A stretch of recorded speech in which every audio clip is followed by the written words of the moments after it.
Good afternoon. Hope all is well. I don't know if it's not too early to say Merry Christmas, but Merry Christmas to you guys, and hopefully you guys have a happy holidays.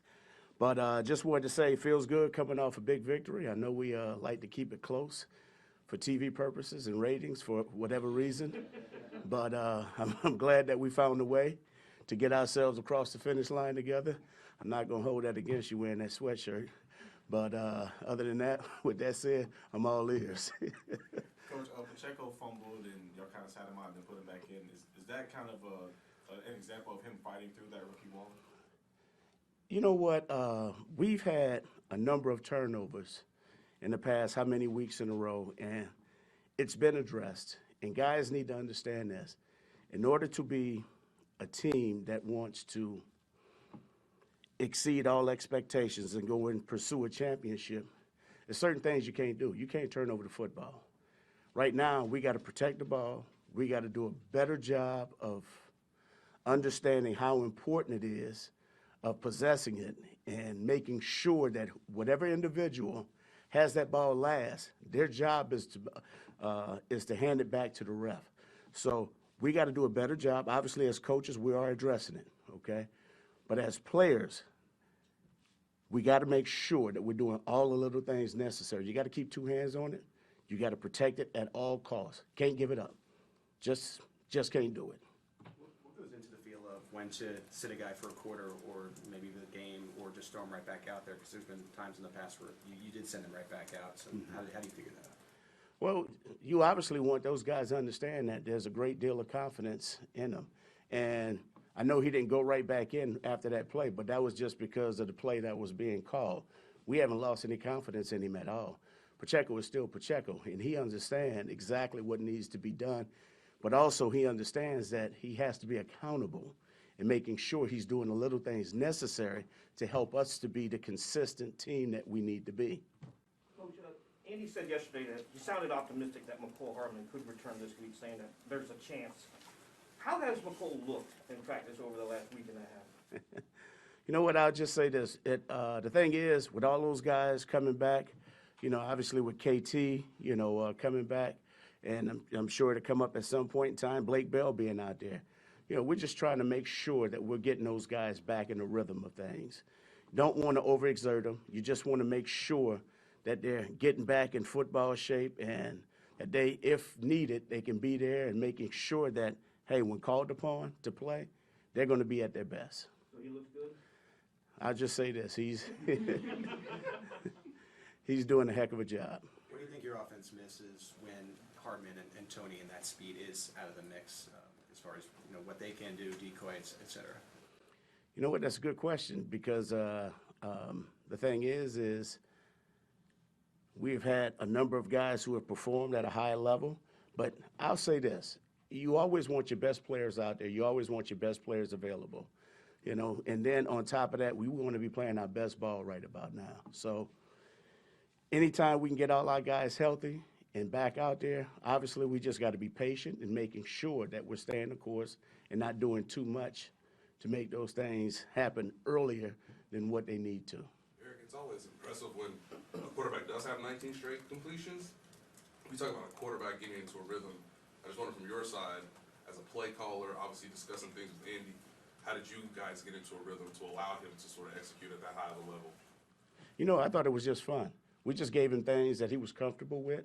And you guys know Pat. Pat's a very competitive person, okay? And on top of that, obviously, he's a great football player. He's going to do whatever he can to make sure that he can help us to be successful. I thought he did a hell of a job of just staying consistent, just progressing, checking the ball off wherever it needed to go. And then on top of that, just making sure that all the guys were in the right places. I thought he did a heck of a job. Kudos to the O-line. Now, I know he took some shots. I did know he took some shots throughout that course of a number of drives during that time. But the thing that he did, it did not disrupt anything. He stayed the course. Coach, how impressed have you been with Jared McKinnon and what he's been able to do in recent weeks, too? You know what? We always knew Jared was and I'll say this, he's a very, very good football player that happens to play the running back position. And that's been Jared's story for his whole entire career. Obviously, he's had some injuries when he went to San Fran. He did a heck of a job when he was with the Minnesota Vikings. We knew all about him when he was coming out of college. In fact, hell, I knew at the time Coach Sutton liked him as a nickel defensive back. So we we liked him as a runner as well. But Jarek is doing a great job. Jarek is doing everything that we expected him to do. And that's just who he is. He's the ultimate professional. He does a great job of working it on the field. But the thing I don't think he probably gets enough credit for is just his leadership that he provides. You know, being an example of what it takes to be a professional to all the young players in our room. Coach, the temperature's going to be low. It's going to be a cold game, right? Seattle struggled to stop the run. You guys took advantage of that. Houston, same issue. Is this a game, you know, depending on what all's going on with the weather, you expect the run game to be a big part of what you got to do? Well, I'll say this. We're going to do whatever we need to do to win, okay? If it means running the football, we got to run it. And the guys up front got to make sure that they understand, which every week it happens, everything starts with them. And so the guys up front got to set the tone. When called upon to run it, we got to grind it out and find 4.5. Anything after that is a bonus. So we know what Pete Carroll defenses are normally very, very good, structurally sound guys. They got some big-time players up front. They got a linebacker who I believe is leading the league in tackles. And in that back end, they're pretty damn good. So we got to go out and make sure that we're executing on all phases. But more importantly, we got to make sure that after each possession that we're handing that ball back to the ref. The obvious, you're wearing the mask. I know there's illness going around in the building. Is there, you guys taking any extra precautions? Are you just taking a little extra precaution, trying to get everybody to the finish line? Well, yes. I mean, a part of my responsibility is making sure that I'm not getting anybody sick, but on top of that is just making sure I respect the wellness of others as well. And so we just want to be cautious. And, I mean, I got to go home. And I don't want to stay in the hotel for another 6 months, so. Pat shouted out 56 and 27 for Seattle's defense yesterday. Well, what have you seen from Seattle's defense? They're very good. I mean, this is a typical Pete Carroll defense.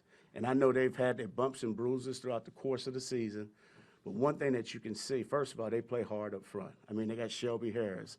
They got another kid by the name of Al Woods that's up front.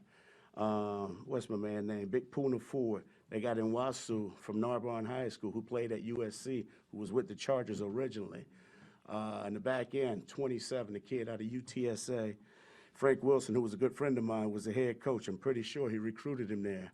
On top of that, they got Diggs in the back end. They got 26. This is a very, very good team, okay? These guys have something to play for, and I guarantee you they're going to come out here and give us whatever they have, and that includes their best. So we know going into every game that it's going to be a big game. Our job is to make sure that we can go out there, take care of the football, and just play sound, fundamental football. If we can do that, we'll give ourselves a chance. But I would just want to give credit where credit is due. This defense is pretty damn sound. They're pretty damn good across the board. If we get an opportunity to hear you more in training camp, you're a fan of ball security and passionate about it. At this stage, is there anything more that you could say to kind of ensure that guys are holding on to the football? They know better. I'll just leave it at that. But we're making sure that we're getting back to a lot of fundamental drills as well, making sure that we got guys understanding the importance, focusing on all the points of emphasis. But at the end of the day, we got to make sure that we're doing a better job. Last one. Any takers? Thanks, everybody. Thank you. All right. Thank you, guys. Take care.